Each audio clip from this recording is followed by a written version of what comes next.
Alright, as usual, this is how it will be look like. You can later change how far the leap can be. Okay, first, in third-person character blueprint, on BeginPlay event, we will need a simple crosshair. And also, we will need a reference to the animation blueprint.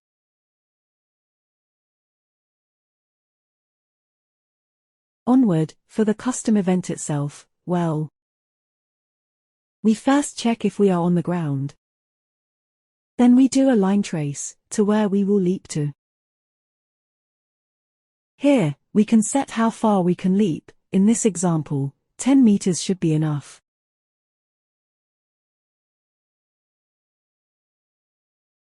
After that, we check if there is a ledge we can land to. Here, we can set the offset to the new line trace.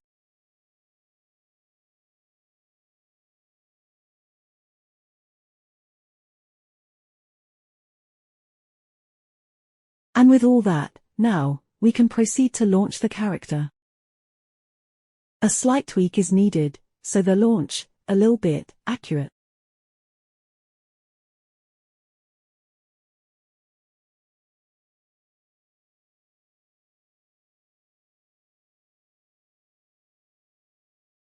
This here, is so we can properly land, at high place. And this so the character does not moving weirdly, when trying to land to lower location. Using existing function in the engine to get the velocity needed to launch the character, should do the trick.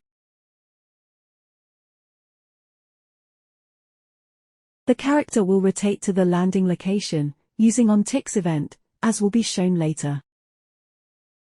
Do check the video description, for easy copy. For the ticks event, we just rotate the character in the direction of the landing location, plus, some checks and balance.